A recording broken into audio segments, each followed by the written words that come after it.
أرأيت الذي يكذب بالدين فذلك الذي يدعو اليتيم ولا يحض على طعام المسكين وويل للمصلين صدق الله العظيم وصدق رسوله النبي الكريم الأمين إن الله وملائكته يصلون على النبي الذين آمنوا صلوا عليه ایسے آواز آ تو رہی قریب السلام علیک یا سیدنا رسول اللہ مسجد کا نام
عالم آب و خاک میں تیرے ظہور سے فروغ ذرہ ریل کو دیا تو نے طلوع آفتاب شوکت سنجر و سلیم تیرے جلال کی نمود فقر جنید و بایزید تیرا جمال بے نقام حضرت سامعین محترم حضور سید عالم صلی اللہ علیہ وسلم کی جمال بے نقاب کے بارے میں اس کے بارے میں علامہ اقبال فرماتا ہے کہ اے شیخ بہت اچھی مکتب کی فضا لیکن بنتی ہے بیاباں میں فاروقی و سلمانی اور دارا و سکندر سے وہ مرد فقیر و لا حضور سید عالم صلی اللہ علیہ وسلم سے محبت کے صحابہ کے اپنے اپنے انداز ہیں اور صرف محبت یہ بھی قابل قبول نہیں اور صرف عمل خالی محبت کے یہ بھی قابل قبول نہیں دونوں چیزیں جب بیک وقت ہوں تو پھر صحابہ والا عمل بنتا ہے کوئی یہ کہے کہ میں محبت تو کرتا ہوں عمل سے آری ہوں تو یہ صحابہ والا عمل نہیں ہے خالی محبت کے دعوے حضور سید عالم صلی اللہ علیہ وسلم نے وضو فرمایا جب آپ نے وضو فرمایا تو صحابہ کرام نے وہ پانی لیا اور پانی لے کر اپنے جسموں پہ ملا اپنے چہروں پہ ملا اپنے ہاتھوں پہ ملا تو حضور نے فرمایا صحابہ اے میرے صحابہ تم نے یہ کیوں کیا تو انہوں نے کہا یا رسول اللہ ہم اللہ اور اس کے رسول سے محبت کرتے ہیں اس لیے کہا فرمایا آگے میرے آقا مولا نے یہ نہیں فرمایا تم نے غلط کیا یہ بالکل نہیں فرمایا یہ بالکل فتوے نہیں لگنے چاہیے کیونکہ یہ حضور کی محبت ہے نا حضور نے منع نہیں فرمایا لیکن حضور نے یہ نہیں کہا کہ خالی محبت فرمایا ہے میرے صحابہ جو یہ چاہتا ہے اور جو یہ کرنا چاہتا ہے کہ وہ اللہ اور رسول کے رسول سے محبت کرتا ہے اس کو چاہیے کہ جب وہ بات کرے تو سچ بولے جب وہ بات کرے ہمیشہ سچ بولے اور فرمایا جب اس کے پاس کوئی امانت پہنچ جائے تو وہ اس کے حقدار کے سپرد کرے جو اللہ اور اس کے رسول سے محبت کرتا ہے وہ بات کرے تو سچ بولے اور جب اس کے پاس امانت پہنچ جائے تو وہ اس کے حقدار کے سپرد کرے اور اپنے ہمسایوں سے حسن سلوک کرے یہ ہے حضور سید عالم صلی اللہ علیہ وسلم نے منع نہیں فرمایا فرمایا جو ہم سے محبت کرتا ہے وہ جب بات کرے تو ہمیشہ سچ بولے اور جب وہ اس کے پاس کوئی امانت پہنچ جائے تو وہ اس کے حقدار کے سپرد کرے یہ نہیں کہ امانت کھا جائے اور یہ کہ اس کے وہ اپنے ہمسایوں سے حسن سلوک کرے یہ نہ ہو کہ اس کے ہمسایوں سے تنگ کرے یہ حضور سید عالم صلی اللہ علیہ وسلم اس لیے کہ خالی محبت کے دعوے نہیں ساتھ میں عمل بھی اور پھر جس کا عمل بے غرض ہے اس کی جزا کچھ اور ہے حور و خیام سے گزر بادہ و جام سے گزر تو حضور سید عالم صلی اللہ علیہ وسلم کی امت کے لیے میں نے آپ سے عرض کی تھی پہلے دن آتے ساتھ ہی کہ باتیں نہیں کام. محبت کے دعوے سب کے بہت بڑے ہیں لیکن کام بھی ضروری ہے. اگر صرف باتوں کی حد تک ہو تو جرابیں اتار کے جوتے اتار کے مدینے میں اور بھی بڑے پھر رہے ہیں. لیکن قوم کی حالت کیا کرتی ہے؟ بھوک سے مار دیا ہے, افلاس سے مار دیا ہے, قوم کا پتہ ہی نہیں. دیکھیں نا, سب سے بنیادی بات, کسی نے پوچھا ہمارے قائد سے کہ اسلام کیا دیتا ہے, تو آپ نے فرمایا اسلام بنیادی ضرورتیں ضرورت مند کے دروازے تک پہنچاتا ہے. اب اس سے جامع اسلام کی تشریح کیا ہو سکتی ہے کہ بنیادی ضرورتوں کو ضرورت مند کے دروازے تک پہنچاتا ہے. اگر کوئی آٹے کا ضرورت مند ہے تو اس کے دروازے تک پہنچاتا ہے, یہ نہیں کہ اس کو آٹے کی لائنوں میں کھڑا کر دیتا ہے. اسلام کی معیشت یہ ہے. لیکن بدل دیا تو نے رخ مشرق کو ہے مغرب, تیری ہوا سے بچائے خدا زمانے کو. آج ہوا یہ کہ سب کچھ کھا کر آج پاکستان کے سب سے بڑے صوبے کا گورنر یہ کہہ رہا ہے کہ ہم نے کچھ پیسے یا ادھار کے بدلے ہم سے IMF نے سب کچھ لکھوا دیا ہے. آپ یہ دیکھیں کہ دنیا میں کہیں بھی جب قومیں انسان بستے ہیں تو وہاں ادھار لیے بھی جاتے ہیں, دیے بھی جاتے ہیں. ہر مارکیٹ, بازار, گلی کوچہ, ملک, سرحد, سلطنت, براعظم میں ایسا ہوتا ہے کہ جب ضرورت پڑتی ہے ادھار لیا بھی جاتا ہے, دیا بھی جاتا ہے. لیکن یہ کون سی بات ہے کہ تم نے غیرت بھی رکھ دی, قوم بھی گروی رکھ دی, سارا کچھ رکھ دیا, اور اس کے بعد یہ کہتے ہو کہ جناب ہم معیشت کے بڑے چیمپئن ہیں, ہم پاکستان کو صحیح سمت میں لے کر جا رہے ہیں, ہم نے پاکستان کی معیشت کو ایسے کر دیا ہے, عالمی سطح پر یوں کر رہے ہیں, یوں کر رہے ہیں. لیکن حقیقت بات تو یہ ہے کہ یہ آپ اور میری آنے والی نسلوں کو بھی بیچ چکے ہیں. اسلام دیکھیں, حضرت عمر رضی اللہ تعالیٰ عنہ نے بیٹھ کر مسجد نبی میں کیا دعا کی. مسئلہ یہ ہے کہ ہم نے حکمرانی کو عیاشی کا ذریعہ بنا دیا ہے. بابا جی فرمایا کرتے تھے کہ جب حکمران خوشحال ہو تو اس کی رعایا بدحال ہوتی ہے. جس کا حکمران خوشحال ہو اس کی رعایا بدحال ہوتی ہے, اور جس کا حکمران مخلص ہو, تنگ دست ہو, اس کی رعایا خوشحال ہوتی ہے. اس کے اوپر ایک ساتھی نے رات کو ہی بات سنائی کہ ہمارے قائد محترم فرمایا کرتے تھے کہ حضرت عمر بن عبدالعزیز کو ان کا ایک پرانا ساتھی دوست ملا کچھ عرصے کے بعد.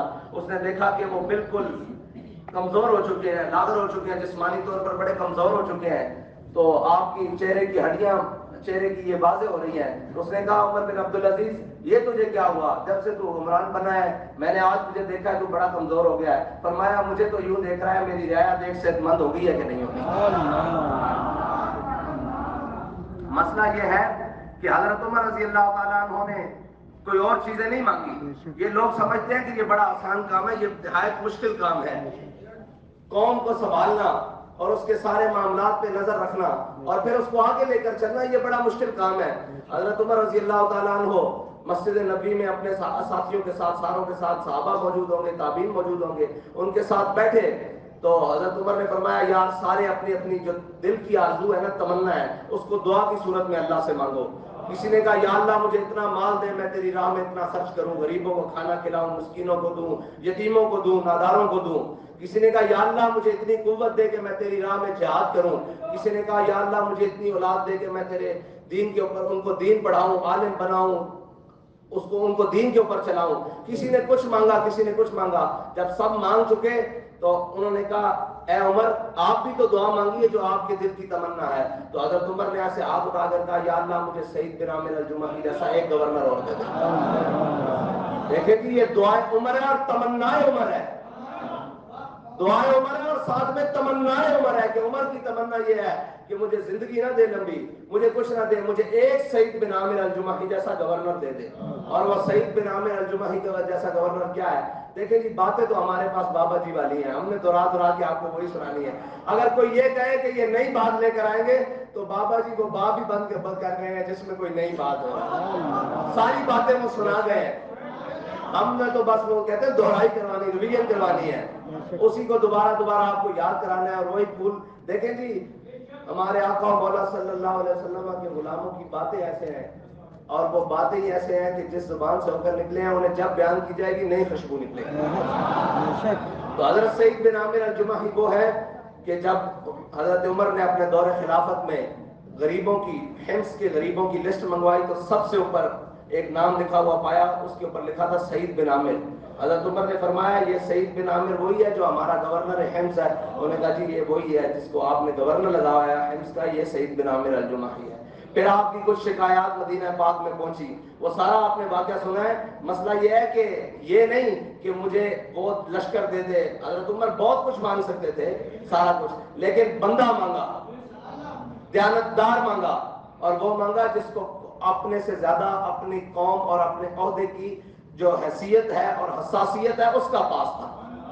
یہ ہے اسلام۔ اور حضرت عمر کے دور میں ہی جب ایران فتح ہوا تو بعض روایتیں ہیں، مختلف روایتیں ہیں، اس میں حضرت عمر رضی اللہ تعالیٰ عنہ کو جب حضرت سعد بن وقاص نے مال غنیمت بھیجا نا تو ساتھ میں ایک لسٹ بھی بھیجی، اس میں لسٹ بھی تھی کہ یہ آپ کے یہ ہے، یہ گھوڑے ہیں، یہ سونا ہے، یہ چاندی ہے۔ حضرت عمر نے کہا کہ جب ان کو لاؤ مسجد نبی میں رکھتے جاؤ۔ جب مال غنیمت آتا گیا آتا گیا آتا گیا، آخر میں لکھا ہوا تھا کہ اتنی سوئیاں بھی ہیں، یہ جو سوئی نہیں ہوتی سوئی، لکھا ہوا تھا اتنی سوئیاں بھی ہیں۔ تو حضرت عمر نے کہا یار سارا مال غنیمت آ گیا ہے، یہ سوئیاں بھی لکھی ہوئی ہیں۔ تو ایک صحابی نے یا ایک مجاہد نے اپنی جیب سے نکال کر وہ پیکٹ دیا کہ حضور یہ سوئیاں بھی آپ کی مال غنیمت میں ہیں۔ یہ جب دیانتداری کا یہ معاملہ ہوگا نا تب۔ اب مسئلہ یہ ہے کہ جب ہمارے آقا مولا صلی اللہ علیہ وسلم نے فرما دیا کہ بدترین حاکم وہ ہے جس کی وجہ سے اس کی رعایا بدبخت ہو جائے، لیکن بہترین حاکم تو وہ ہوگا نا جس کی وجہ سے اس کی رعایا میں عدل ہو، اس کی رعایا میں دیانتداری ہو، اور اس کی رعایا میں سارے معاملات ٹھیک ہوں۔ لیکن مسئلہ یہ ہے کہ نہ ہم چاہتے ہیں کہ بہتری ہو، اوپر تو ہے ہی گند نا، ہم کب چاہیں گے؟ بحیثیت قوم، بحیثیت ملت کب تک؟ 70 سال ہو گئے ہم نے حضور کے دین کے ساتھ بغاوت کی۔ کس لیے کی؟ کہ جی ہمیں روٹی مل جائے۔ کس لیے کی؟ جی ہمیں جناب ترقی مل جائے۔ کس لیے کی؟ جی ہمیں جناب کھانا پانی اور ٹھیک ساری عیاشی کے سامان میسر ہو جائیں، ہماری روٹی ٹھیک ہو جائے، ہمارے کاروبار ٹھیک ہو جائے۔ 70 سال سے کیا ایک بھی چیز تمہارے پاس نہیں؟ پانی پوری قوم کے لیے صاف پینے کے لیے نہیں ہے، میرے خیال سے 20% یا 18% یا 28% سے اوپر لوگ پانی صاف نہیں پیتے پورے پاکستان میں۔ پورے پاکستان میں 28% سے اوپر اگر لوگ پانی صاف نہیں پیتے۔ آٹے کا یہ حال ہے کہ لائنوں میں لگ کر خریدنا پڑتا ہے، چینی کا یہ حال ہے کہ لائنوں میں لگ کر خریدنی پڑتی ہے، پیٹرول کا یہ حال ہے کہ وہ پمپوں سے غائب ہے، جناب دواؤں کا یہ حال ہے کہ اب لوگ علاج کرانے کی بجائے موت کی آرزو کرنے لگے ہیں۔ تو کیا ہم نے کچھ پایا حضور کے دین کو کمر کر کے؟ کیا وہ اتنا ہی مشکل ہو گیا؟ دین تو سب سے پہلے دیتا ہی روٹی ہے، وہ پہلے معاشی مسائل حل کرتا ہے۔ ہاں آزماتا ضرور ہے، پکی کھجوریں لگی ہو تو غزوہ تبوک کی طرف لے جاتا ہے، آزماتا ضرور ہے، لیکن اس کے بدلے میں پھر 2 سپر پاوروں کی طاقتیں اور دولتیں قدموں میں رکھ دیتا ہے۔ آزماتا ضرور ہے لیکن اتنا نہیں۔ پوچھ رہے ہیں ہمارے ساتھی جب بے سر و سامانی کے عالم میں گجرانوالہ تک گئے، مشکلات ضرور تھی لیکن بھوک سے تو نہیں کوئی مرا، یہ تو نہیں تھا کہ ان کے تن پہ کپڑے نہیں تھے۔ سب کچھ دیتا ہے اسلام۔ اسلام کے نام پر اگر صدیوں بعد، یار دیکھو آج ہم صدیوں بعد نماز پڑھتے ہیں تو سکون ہے کہ نہیں ہے؟ ہم روزہ رکھتے ہیں تو اپنے آپ کو روحانیت اور سارا کچھ محسوس کرتے ہیں کہ نہیں کرتے؟ درود پاک پڑھتے ہیں تو سارا کچھ محسوس کرتے ہیں کہ نہیں کرتے؟ ذکر و اذکار کرتے ہیں تو سارا کچھ محسوس کرتے ہیں یا نہیں کرتے؟ کیا اس اسلام کے نظام میں وہ برکت نہیں ہوگی، وہ چیزیں نہیں ہوگی کہ صدیوں بعد نماز پڑھی جائے تو سکون اور راحت ہو؟ اور جناب ایک دفعہ انسان کی روح کا غسل ہو جاتا ہے، ٹھیک ہے، تو کیا حضور کا نظام آ جائے گا تو کیا معاشرے کی ساری واقعات اور خرافات کا غسل نہیں ہوگا؟ ہم کس دور میں؟ ہم اس تک تو ہیں کہ جی نماز بھی پڑھیں گے، سجدہ بھی دیں گے، رکوع بھی کریں گے، جناب روزہ بھی رکھیں گے، سارا کچھ رہیں گے، لیکن اس نظام کی طرف نہیں جائیں گے جو نظام ہماری دنیا بھی سنوار سکتا ہے اور آخرت بھی سنوار سکتا ہے۔ اللہم ربنا آتنا فی الدنیا حسنہ ہے نا، تو فی الدنیا حسنہ کے لیے اسلام کا نظام ضروری ہے، اور وہ نظام جس کو ہمارے بابا جی کہتے ہیں حضور کے دین کو تخت پر لانا ہے، وہ نظام ضروری ہے۔ اس کے بغیر تو ہم معاشرے میں جو مرضی کرتے رہیں۔ دیکھیں جی ہم حاکم نہیں ہیں، بالکل ہم حاکم نہیں ہیں، لیکن جب سے ہم پر بابا جی ذمہ داری ڈال کے گئے ہیں تو سوچ تو آتی ہے، باتیں تو آتی ہیں کہ حضرت عمر رضی اللہ تعالیٰ عنہ اپنے دور خلافت میں جب آپ کے سامنے وہ ایک دیہاتی آیا تو اس نے دیکھا آپ گھی کے ساتھ کھانا کھا رہے تھے تو اس نے فوراً جلدی جلدی کھانا شروع کیا. تو حضرت عمر نے فرمایا تم نے کبھی گھی نہیں دیکھا؟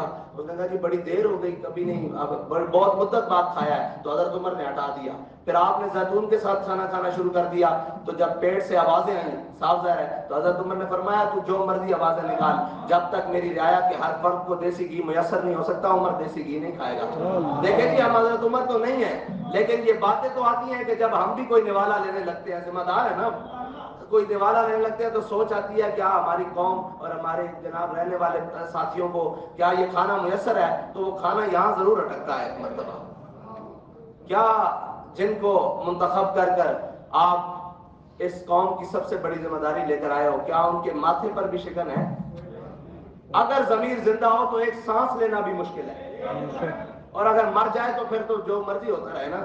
اگر زندہ ہو تو دیکھیں جی پڑھنے کے بعد دیکھیں ہماری باتیں اور ہماری چیزیں تو وہ نہیں حیثیت رکھتی نا جو ان کے گھر کی گواہی ہے کہ ہم نے کچھ مطلب قرضوں کے عوض وہ کچھ ہم سے لکھوا لیا گیا ہے کہ جس کے بعد ہمارا بچا کچھ نہیں. یار کیوں نہیں بچا؟ تم نے کیا کیا؟ وہ قرضے گئے کدھر؟ وہ قرضے لاکھوں لیٹر یومیہ تمہارے پروٹوکولوں میں خرچ ہو گئے اور کدھر گئے؟ سب سے پہلے اسلام تو سب سے پہلے آ کر جو حکمران ہے اس کے تو لے لے کے ہر چیز کھو کے بیت المال میں جمع کرواتا ہے، پھر اس کے بعد آگے چلنے دیتا ہے.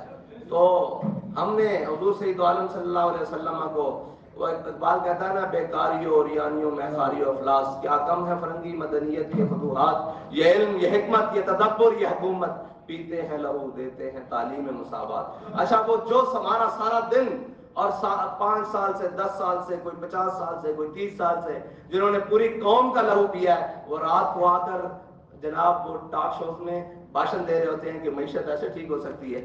جناب آپ کی ملک اس سے جا رہا ہوتا ہے. آپ کے ملک کو جناب سب سے بڑا خطرہ ان چیزوں سے ہے کہ وہ اپنی نظریاتی سرحدوں کی طرف جا رہا ہے، اپنی نظریاتی بنیادوں کی طرف جا رہا ہے. ملک کو ان باتوں سے خطرہ نہیں ہے، ملک کو تم لوگوں سے خطرہ ہے. وہ وزیر اعظم ہو، وہ وزیر اعلیٰ ہو، وہ کوئی بھی ہو، تم ان سب سے خطرہ ہے ملک کو، کیونکہ تم نے ملک کو لوٹ کر کھایا ہے. اور شام کو تم ہی قوم کو آگے بھاشن دیتے ہو کہ یہ کر لیں گے. قوم اب دھوکہ کھانے والی نہیں ہے، کیونکہ قوم کو ان کا قائد ایک سبق پڑھا کر گیا ہے کہ انہیں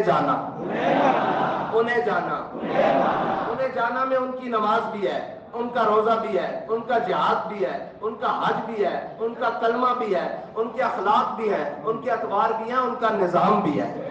انہیں جانا نہ رکھا غیر سے کام. نہ رکھا غیر سے کام مطلب ساری چیزیں وہ جو ان کے نظام کے خلاف ہیں، جو ان کی عادات کے خلاف ہیں، جو ان کے اخلاق کے خلاف ہیں، جو ان کے اطوار کے خلاف ہیں، جو ان کے خلاف ہیں، نہ رکھا غیر سے کام. ان سب غیروں سے ہمارا کوئی کام نہیں. للہ الحمد. ہاں یہ خالی نہیں کہ یار سارا کچھ وہ ہمارا حلیہ بھی ہو، سارا کچھ ہو، لیکن جب نظام کی باری آئے تو ہم لیٹ جائیں. جب نظام کی باری آئے تو ہم یہ کہہ دیں کہ نہیں یار جس طرح چل رہا ہے چلنے دو، خیر ہے روٹی تو مل رہی ہے، تمہیں غلط فہمی ہے کہ روٹی مل رہی ہے اتنی تو یار وہ کیا کہتے ہیں صومالیہ کے جو بالکل کمزور ترین ملک ہیں وہ بھی تم سے بہتر روٹی کھاتے ہیں. تم کہتے ہو کہ لوگوں کا بحران ہے وہاں پہ افغانستان میں جو کچھ بھی ہے، لیکن یار ایسی حالات تو نہیں ہے کہ تم قرضوں تھلے پوری دبا کے نہ اپنی غیرت بچی، نہ قوم کی غیرت بچی، نہ بات کرنے کے لیے کوئی تیار، نہ کسی سے کوئی آنکھیں دکھانے کے لیے تیار. صرف ایک سفیر کا مسئلہ ہے تو تم پوری قوم پر گولیاں چلا دو اور اپنی ہی قوم کو مارو. ایک سفیر کو ملک بدر کرنے پر تم جناب درجنوں حضور کے غلام شہید کر دو. یہ تو کوئی دنیا کی بات نہیں ہے. یہ تو بدترین سے بدترین قوم بھی ایسے نہیں کر سکتی، وہ کتنی بھی مقروض ہو. تو وہ کہتے ہیں خود بھی بکے، اسلاف کی میراث بھی بیچی، سب کچھ بیچا، لیکن ہم باتیں جن کی سنا رہے ہیں، غرض میں کیا کہوں تجھ سے کہ وہ سہارا نشی کیا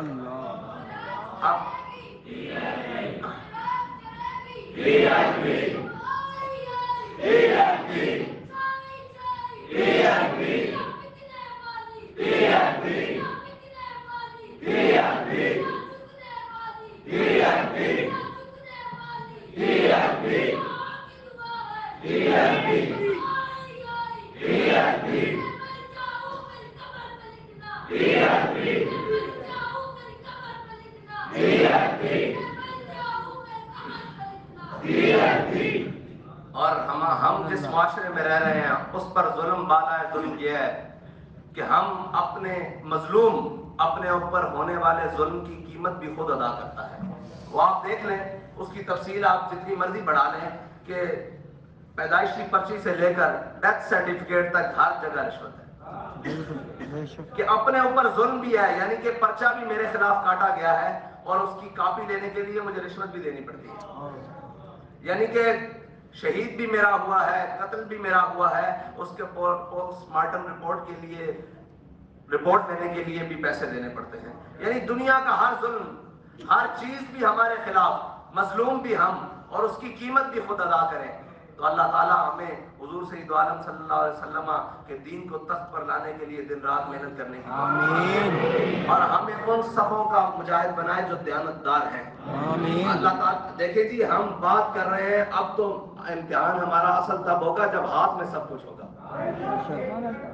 نیک وہ نہیں جس تک کوئی چیز پہنچی نہیں تو وہ کہے کہ جی میں بڑا نیک ہوں. نیک تو وہ ہے جس کے پاس ہو تو وہ ادھر سائڈ پہ رکھ دے کہ میں نے یہ اس لیے نہیں لی ہے, ہم نے تو حضور کی دین کی خدمت کرنے کے لیے یہ لیا ہے, حضور کی امت کی خدمت کرنے کے لیے لیا ہے. ہم یہاں سے نیکی اور پاسائی کے دعوے کرتے رہے کہ جناب, لیکن ہمارے پاس اگر 10 پہنچے تو ہم 10 لپیٹ لیں, 100 پہنچے, کسی کا مال پہنچے, کسی کے کپڑے پہنچے, کسی کی جائیداد پہنچے تو ہم وہیں لپیٹ کے رکھ لیں. تو اس کا مطلب ہے دیانتدار تو ہم نہیں ہیں. اللہ تعالیٰ تو چھوٹی چیزیں دے کر آزماتا ہے کہ تمہیں میں بڑی دوں گا, تم دیانتدار بنو گے یا نہیں بنو گے. تو آپ ہر جگہ اپنی سب سے پہلے اصول جو بھی ہے حضور کے دین کا, وہ دیانت ہے, عدالت ہے, عدل اور دیانت, یہ سب سے پہلا اصول ہے. باقی ساری چیزیں بعد میں ہیں. تو ہم نے دیانتدار رہنا ہے. آنکھوں کی بھی دیانت کرنی ہے, زبان کی بھی دیانت کرنی ہے, ہاتھوں کی بھی دیانت کرنی ہے, اپنے پورے جسم کی دیانت کرنی ہے, اپنے قول و فعل کی دیانت کرنی ہے. پھر ہم حضور کا دین تخت کے اوپر لے کر آئیں. اللہ تعالیٰ مجھے اور آپ کو عمل کرنے کی توفیق عطا فرمائے.